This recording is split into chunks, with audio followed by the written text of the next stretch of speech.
really hit it off with this woman, and she is incredible. Blew up on TikTok after going through her own struggles personally. She decided she needed to help others, and it's going gangbusters. You got to check it out. Best-selling author, a lot going on. Let's go jump in.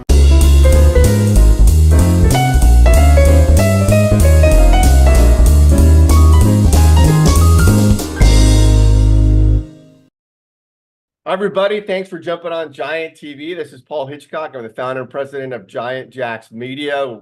We're helping others to grow and nurture their businesses.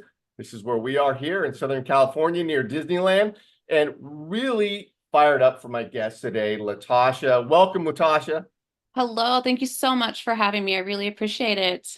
Yeah, totally. And I gotta say, I just gotta be honest, we were talking offline and I'm just mesmerized by your story and I want to get into it. So before we get into uh some of the things you and I were just talking about exciting stuff, new developments, is first tell us what is your focus, your business focus? What are you doing?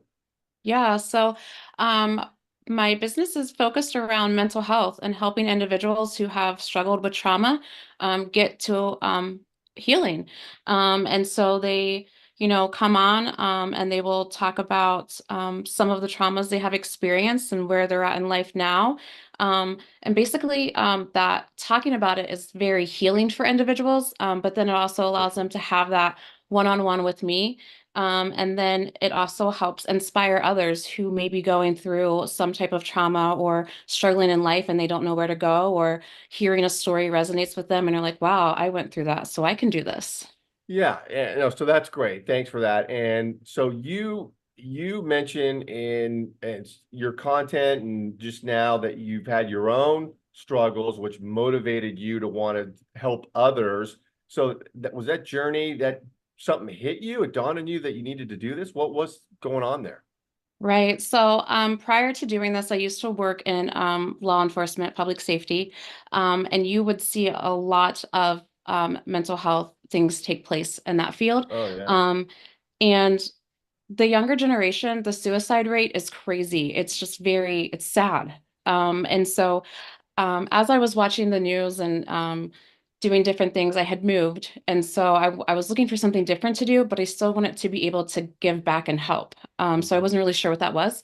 And then again, watching the news and the suicide rate and things like that, I was like, okay, someone has to try to make a change here. Like, Yeah. people are struggling and no one's offering a way out, or a voice. And so I decided I was going to start posting my own journey on TikTok. Yeah, the Start, TikTok thing is amazing. So yeah, let's go into that. So you started doing on TikTok, just start posting. yeah, so I never was really a social media person. I was very, very private.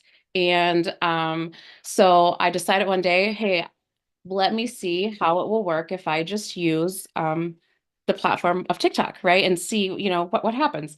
And so I started posting videos of like my struggles with PTSD and, how I used to not be able to go out to the grocery store, but now I can, right? And Yeah. how I wouldn't be able to sit in my house with the blinds open, but now I can. So different things like that, and once I started posting that, like it just within a couple days, it just blew up. And it Yeah. was just so overwhelming for me because I wasn't expecting that. I was very thankful for it, but I wasn't expecting it. And I wasn't sure how to process and deal with all of it at once because I had, not only my TikTok, but my Facebook just like exploded and all these messages. And then people were talking about how they wanted a place to talk, or they were, grateful for my story because it helped them, and seeing that they're not alone and that maybe what they're feeling is okay. You hit a nerve. And You so, hit a nerve with what you were doing. yeah, yeah. And Yeah. it's very interesting how so many people are struggling, but they're afraid to speak up. Yeah. And it's sad. And so hearing all these messages and talking to all these people, I was just like, you know what? Come talk to me on my platform. Like that's what we'll do, right? Like if that's how I can help you, then come do it. And so people would tell their family members or their coworkers that they were going to be on the show, this TikTok show, and hey, go over here and watch it just to start the conversation, right? So they're talking That's to me. awesome. Yeah, like they're talking to me, but their family or their coworkers are hearing it and it's starting that conversation for them. And Yep. so, just being able to witness that and watch that unfold for them, and then the confidence they have, when I follow back up with them, and how, happier they are because the secret that they've been carrying, they no longer are carrying. Yeah, yeah, it's such an incredible story, and I just so many things are going through my mind. But one thing for sure is you have some training there. I mean, going through it yourself, very important because you've been there and you see the other side of it, but also in your job and your career, there's a structure that you were exposed to and trained on about, dealing with trauma and so forth. I've got to believe that that has helped you tremendously when you're talking to people, because it's not just a free for all when you're talking to people. And there we are. We were talking kids. The little one just came up behind it. I love it. I love it. Because you've got three, I've got four, so this is Yeah. it. We're rolling with that. I'm not stopping this. Yeah, he loves it. I'm sorry. Every time I'm doing a show, he is right here. Hi. I'm I love it. like, I love it. He's gonna be your protege. He's next. yes. Uh, that's so funny. But has it helped you, the structure that you learn in your job as you come into this? Yes, definitely. So, I again did work in public safety, law enforcement, and my last job that I had was at a hospital, working as a public safety officer, and just interactions with just the different people, and the different mindsets and how to approach them, how to talk to them. Um, you see a lot and you learn a lot. And, I've been to CPI training, I've had RAD training, like different types of training, motivational speaking training, all of that went into my career. So Yep. I do know a little bit on the educational side of how to deal with them. And so I always bring into my work now, my personal and, the education side that I have, and put it together when I'm trying to help individuals. Yeah, because people want to resonate with you. I mean, they want it to be authentic. They don't want you to be sitting on top of a mountain saying, I'm the teacher, listen to me. It's you're in the trenches with them because of your past experience, your work experience, and what you went through yourself. It just, I mean, it just goes without saying. People want authenticity. Uh, and then you had something crazy happen on TikTok. You and I were talking about it. Somebody was stealing your stuff, right? Took your idea, went on to another platform. Just Yes. mention that because that is Yes. insane. Yes.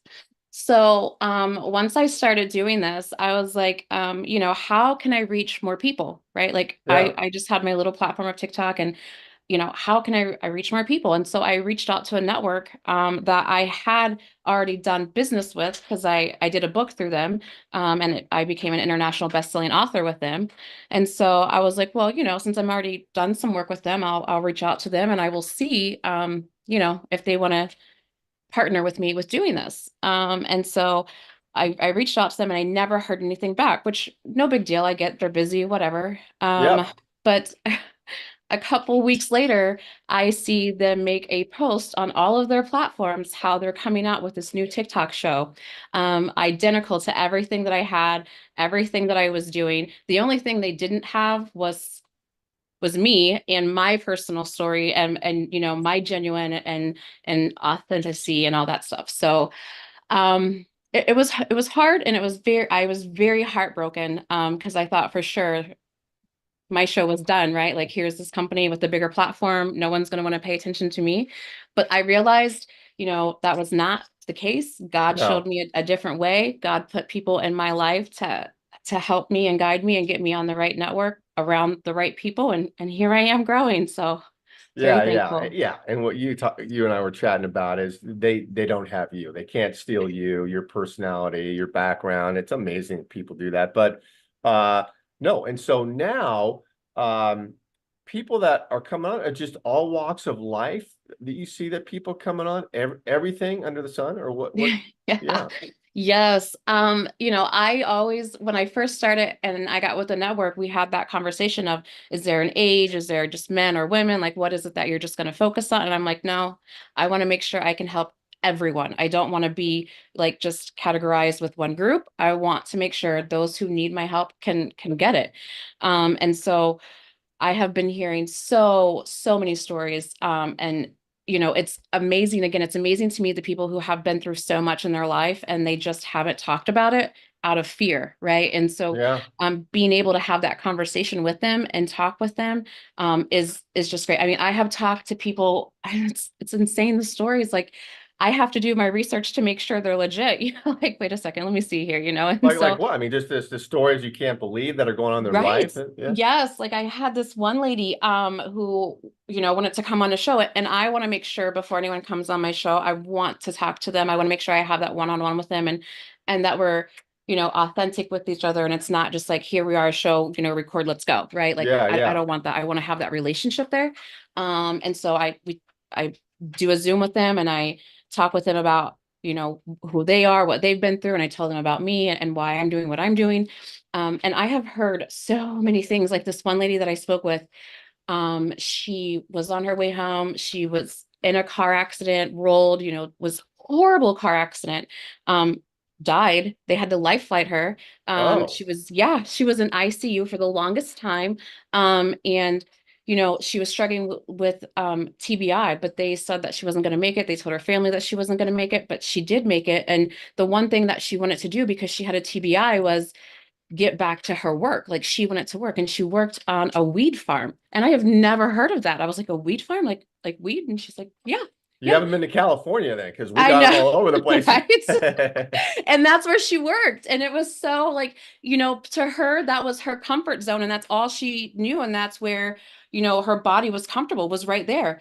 And it was just amazing to hear that, she was in her car dead along the road. And all she wanted to do once she got awake from the coma was go back to her comfort zone. And that's how she healed. That's how she got herself better, was just being in California around those people, and Doing her went on thing. from there. And then, I had a lady who I think it was like maybe 4 or 5 years ago down in Texas. There was the group of people that escaped from prison, and they held a couple at gunpoint in their house for a couple of days or something. I can't Yeah. remember the length of time, but it was all over the news. Like I briefly remember it, but that was like that was her uncle, and so she's talking about it and talking about what happened and all this stuff, and I'm like, what? This is, I mean, Jeez. just Yeah.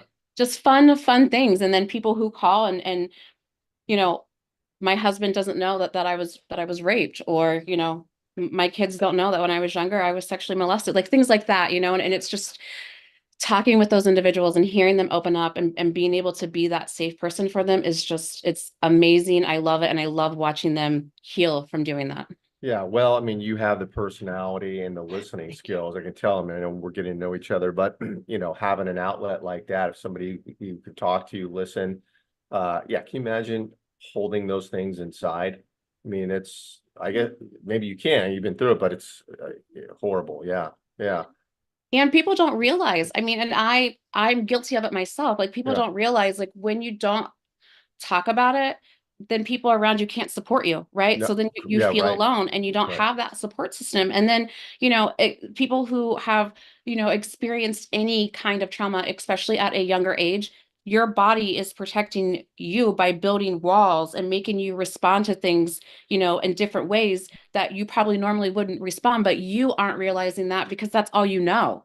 And Yeah, until you talk to someone or until you realize that yourself, you're not going to know that, oh, that's why I respond that way. Like I had no idea. yeah. So it's very, yeah, it's very rewarding to help those individuals. Oh, it's great. I noticed you got some ink there. Is there some meaning behind the ink? I love it. There What is is. it? Yeah. So all of my tattoos actually have a meaning, but this one, you can't really see it, but it has Remington, which is my baby that you saw in the year that he was born. And then there's Daddy. Butterflies, butterflies. Yeah, there's Daddy, and there's a big butterfly, and there's a baby butterfly. So I was never supposed to have any more children.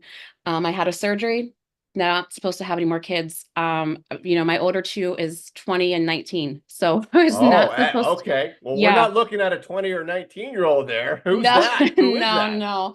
And so I was not supposed to have any more kids. And one day I mean, I found out I was pregnant and I was like, there's no way. Like my doctors were even like, there's no way. And so after we were out of the woods because of my surgery that I had, you know, they didn't think my ovaries would, be able to carry, but we did, and we found out my dad had brain cancer a month later. And Oh I my know we God. talked about this earlier, but I believe in God. Um, and so I was frustrated, I was angry, you know what I mean? I was going Yeah. through that moment, and hold on, baby. And my dad was very much, I'm going to make it to see my grandchild. I'm going to make it to see my grandchild. And I was very, very sick with him. I had to sign a paper at 20 weeks if they were going to save me or save my baby. And Oh, jeez. My baby ended up coming a month early. And when he came out, he was not responding. And so they had to take him to a different hospital where they could, monitor Wow. him and help him. Um, my dad was okay when I had him. I mean, they said he would pass, he wasn't going to make it till December, but he did. He made it, to see his grandbaby. But the day I left to go see my baby, my dad ended up being put in the hospital, and just went downhill. He got to go home on hospice, and he just wasn't talking. Everyone had to feed him and drink, give him his drinks and all Yeah. that. And so Yeah. I wanted him to see Remington. And so I FaceTimed him, even though all he was doing was sleeping, but he saw my baby, and You he got it. pointed at Yeah. him and he was like, You "That's did. my baby. That's my baby." And 3 days later he passed away. Yeah, no. Well, listen, I mean, there's beauty in that story, Yeah. even Yeah. in the face of death. Yeah. Yeah. And well, amazing. You have been through some things in your Yeah. life. They're Yeah. incredible. And the butterfly theme I notice up there on the wall is a theme there. That's I like it.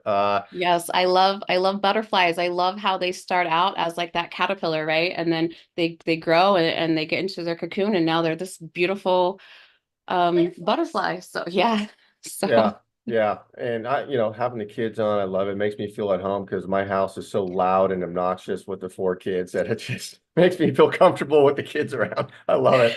Oh, it's yeah. great. And I got to tell everyone listening that wherever you're watching this, because we live stream this everywhere, YouTube, LinkedIn, X, Facebook, is LaTasha's information will be around this. Links, podcast link will be there because I know you have that new show and I'm jumping into that and get connected with her. Very good person to know. And LaTasha, I know you and I are going to talk a lot more about stuff. So thank you for being on the show. Really appreciate it. Thank you so much for having me. I really, really appreciate you and everything you do. So thank you. Yeah, you're welcome. All right, we'll talk soon. Yes, thank you, dear. You have a good day. Okay.